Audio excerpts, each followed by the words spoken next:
नमस्कार साथियों, दिल्ली के सभी दिव्यांग, विधवा, वृद्धावस्था सभी तरह के पेंशनर का आज 12 अप्रैल 2026 के एक नए वीडियो में आप सभी का स्वागत करता हूं। आशा करता हूं आप लोग बहुत अच्छे होंगे।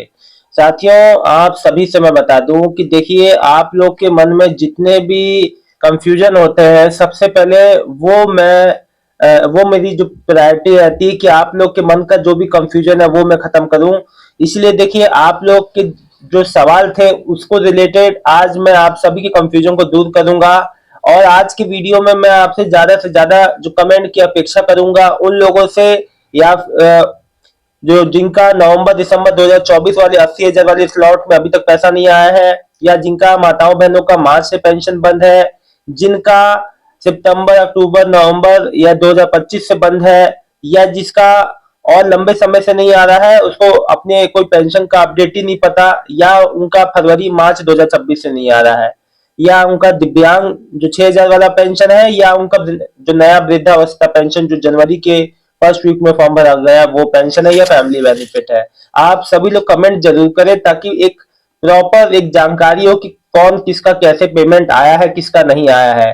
जिसका नहीं आया है वो सबसे पहले कमेंट करे, और जिसका आ गया है वो भी प्लीज कमेंट करे, क्योंकि देखिए, ये जानकारी आप लोग के लिए ही महत्वपूर्ण है। आप लोग इससे आप लोग को भी एक अपना अंदाजा मिलता है। देखिए, ऐसा नहीं है कि जो किसी का पेमेंट पेमेंट आ रहा है, लेकिन जो प्रक्रिया है उसमें देरी हो रही है।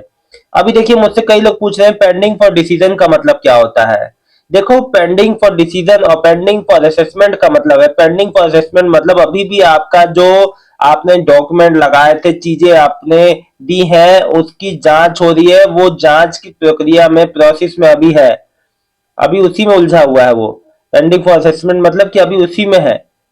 और जो पेंडिंग फॉर डिसीजन का मतलब होता है कि आपका जांच जो डॉक्यूमेंट की जांच हो चुकी है, अब उस पे जो डिसीजन बाकी है कि हाँ भाई इसका अप्रूव होना है कि नहीं, है ना। तो इसमें ये अंदर होता है पेंडिंग फॉर, मतलब कि जो पेंडिंग फॉर जो असेसमेंट होता है, ये जो प्रारंभिक जो चरण में जो स्टार्टिंग स्टेज में होता है ना। और जो पेंडिंग फॉर डिसीजन है, ये जो जांच होने के बाद जो फाइनल जो डिसीजन होता है उसमें जो है उसके लिए आता है। तो देखो, घबराओ मत, जिसका जैसा भी पेमेंट जो पेंडिंग है बहुत जल्दी क्लियर होगा। देखो, अभी मैंने आपको पहले ही बताए थे कि कितने सारे नए बदलाव जो है, मतलब अभी वर्किंग में है। अभी माननीय रेखा गुप्ता जी ने जो बड़ा फैसला लिया था कि विधवा और दिव्यांग लाभार्थियों को पीएमजेवाई योजना के तहत जोड़ने का, जिसमें अब 5 लाख रुपए का मुफ्त इलाज की सुविधा मिलेगी। इस विस्तार से के साथ दिल्ली में स्वास्थ्य बीमा का कवच उन लोगों को भी मिलेगा, है ना, कि जो भैया अभी तक देखो, अभी तक जो इलाज से महरूम रह जाते थे, समस्या आती थी, मतलब कि पैसे के अभाव में वो अपना इलाज नहीं करा पाते थे, अब उनको सुविधा मिलेगी। देखो, मैं आपको बता दूं कि सरकार ने इस कदम से दिल्ली में लगभग 5.5 लाख अतिरिक्त परिवार स्वास्थ्य बीमा के दायरे में आ जाएंगे। लगभग जो 4 लाख लगभग जो विधवा माताएं बहने हैं, और लगभग 1,31,000 दिव्यांग हैं। आप समझो, है ना। आधिकारिक आंकड़ों के अनुसार वर्तमान में दिल्ली वित्तीय सहायता प्राप्त करने वाले लगभग जो 4 लाख जो विधवा माताएं बहने, 1,31,000 जो दिव्यांग व्यक्ति हैं, सीधे तौर पे इस योजना से जुड़ेंगे। खास बात यह है कि लाभार्थी में ही को ही नहीं, ये बात भी याद रखो, खास बात यह है कि लाभार्थी ही नहीं, उन बल्कि उनके परिवार के सदस्य भी इस योजना के तहत मुफ्त इलाज के पात्र होंगे। यह सुविधा उन लोगों के अलावा है जो पीएमजेवाई का लाभ ले रहे हैं। और जैसे अंत्योदय अन्न योजना के लाभार्थी 70 साल से उम्र के बुजुर्ग, आशा एवं आंगनबाड़ी, उनको तो देखो, अब जो 70 साल वाले हैं उनका तो वो तो आयुष्मान वैसे ही बन जाना है। देखो, सबसे बड़ी बात यह है कि आपको ही नहीं, आपकी फैमिली को, जैसे कोई विधवा माता बहन है, उसकी बच्ची, उसके बच्चे को, दिव्यांग व्यक्ति है उसके फैमिली को, तो बहुत अच्छी चीज है, बहुत ज्यादा अच्छी चीज है। जल्द से जल्द ये जमीन में, मतलब कि हकीकत में हो जाए, जल्दी से आप लोग को मिलना चालू हो तो और भी अच्छा लगेगा। और माननीय रेखा गुप्ता जी का ये लक्ष्य है कि कोई भी इलाज से वंचित ना रहे। ये बात है कि ये सुनिश्चित करना चाहती है वो कि दिल्ली का कोई भी गरीब नागरिक पैसे की कमी के कारण इलाज से वंचित ना हो। उन्होंने यह कदम गुणवत्ता और सस्ती स्वास्थ्य सेवाओं तक जो है उसको जो पहुंचाने की दिशा में एक जो बड़ी पहल है, बहुत अच्छी बात है। साथ ही साथ इसके साथ ही साथ मैं आपको बता दूं कि माननीय सीएम रेखा गुप्ता जी हर क्षेत्र में कुछ ना कुछ जो है योगदान करना चाह रही है, ये बात अलग है। अब देखिए कोई भी चीज होती है शुरुआत तो उसमें धीरे धीरे ही समय लगता है। तो ऐसे ही जितने अभी जो पेमेंट जो पेंडिंग है, घबराए ना, आपका पेमेंट बहुत जल्दी क्लियर हो जाएगा। ये साथ साथ जो बदलाव भी हो रहे हैं ना, ये भी बहुत इफेक्टिव है, इसीलिए थोड़ा सा डिले हो रहा है। अब देखो अभी अपडेट आई थी कि भैया 20 अप्रैल के बाद सर्वे शुरू होगा, पूरी डेटा डिजिटली रिकॉर्ड किया जाएगा। इसके लिए बुजुर्ग का घर घर जैसे बुजुर्गों का अभी जो वृद्धावस्था पेंशनियर है इनका वेरिफिकेशन होगा। देखो मेन इसका ये जो हर साल ये वेरिफिकेशन जो वृद्धावस्था पेंशन के अभी शुरू हुआ है अभी होगा, इसका मेन मोटिव क्या है कि एड्रेस को वेरीफाई, ये बुजुर्गों के लिए क्यों स्टार्ट हुआ आप समझो। देखो होता क्या है ना, बुजुर्ग जो पेंशनियर का आमतौर पे जो सेंट्रल स्टेट गवर्नमेंट के जो पेंशनियर रहते हैं उनका लाइफ सर्टिफिकेट 11वें महीने में जमा होता है, लेकिन यहाँ तो कुछ ऐसा हुआ नहीं। यहाँ पे वो घर घर जाके सर्वे करवा रहे हैं। भाई जो पेंशनियर जीवित नहीं है उसका पेंशन कट जाएगा, जो पेंशन अपना घर छोड़ के कहीं और चले गए हैं, मतलब कि मान लो कि वो मौका दे रहे 3 बार मिलेंगे घर पे, अगर नहीं मिले तो पेंशन बंद हो जाएगी। तो मतलब कहने का है कि अगर मान लो दिल्ली में पेंशन लेके वो कहीं और रहने लगे हैं तो उस केस में पेंशन उनको नहीं मिलेगा। तो देखो इसी चीज के लिए वेरिफिकेशन हर साल जो की जाती है, सरकार इतना वो नहीं है कि आपको बाहर रहने के भी आपको पैसे देगी कि आप कोई और स्टेट में रह रहे हो वहां से भी लो और यहाँ से भी लो, ऐसा नहीं है, एक जगह ही लीजिए। इसीलिए सरकार समय समय पे वेरिफिकेशन अभियान चलाती है, जो अच्छी चीज है, कोई बुरी चीज नहीं, इसमें आपको कुछ नहीं करना, ना आपका कोई चीज नहीं हो रहा। आपको जो घर घर जो बैठे बैठे वेरिफिकेशन होगी, आपको बस बस उसमें आपको खड़ा होना, फोटो खिंचाना है, बस मेरा काम खत्म, उसमें कुछ नहीं है।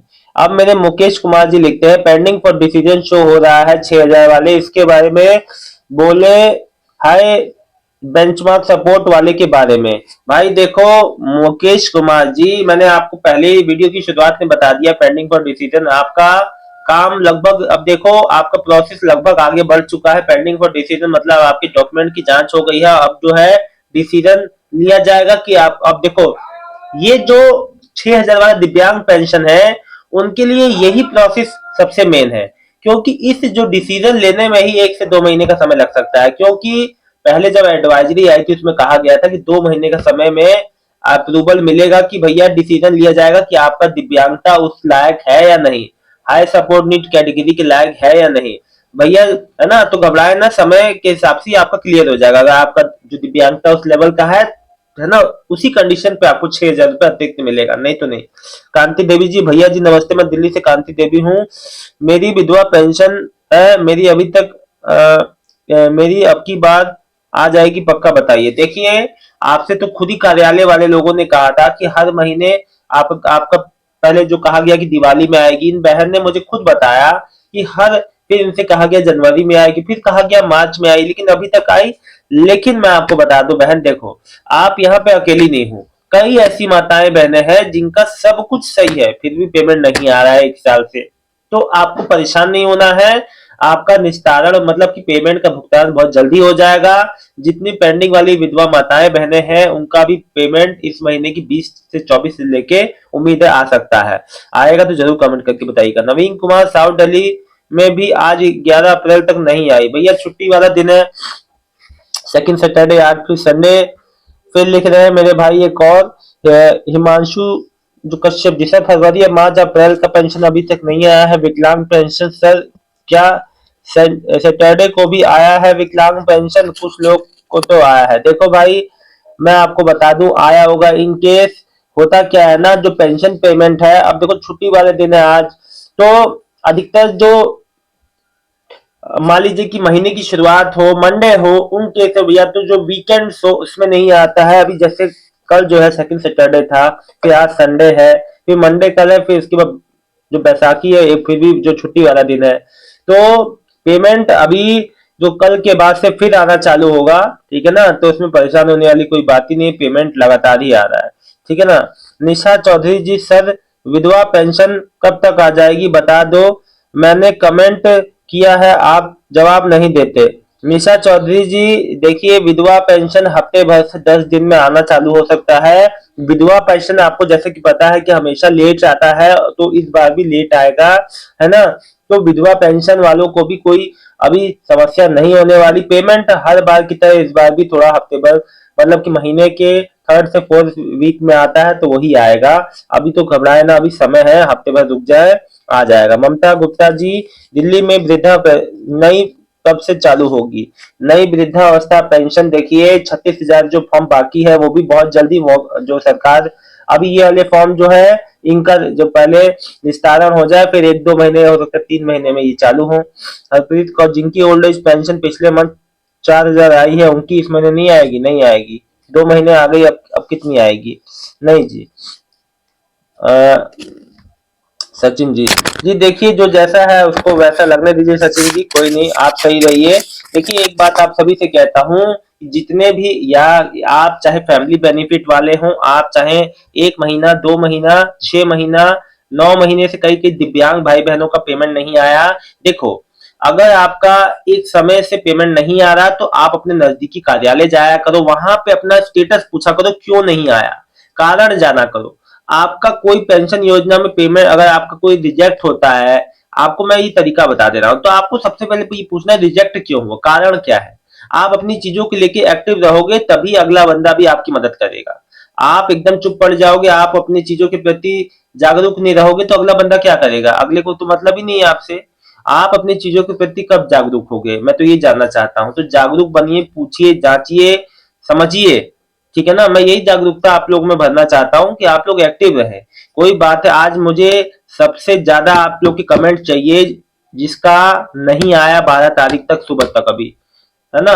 तो प्लीज आप लोग कमेंट कीजिए, आपका बहुत बहुत आभारी रहूंगा। शाम को आप सभी के एक कमेंट में लूंगा। कोई भी समस्या हो तो जरूर जो कमेंट कीजिएगा, अलग से लाइव में जरूर जुड़िएगा। फिलहाल इस वीडियो में इतना ही, मिलता हूँ नेक्स्ट वीडियो में एक नई जानकारी के साथ। दिल्ली की सभी दिव्यांग विधवा वृद्धावस्था पेंशन लाभार्थियों को बहुत बहुत धन्यवाद। आपका दिन शुभ हो।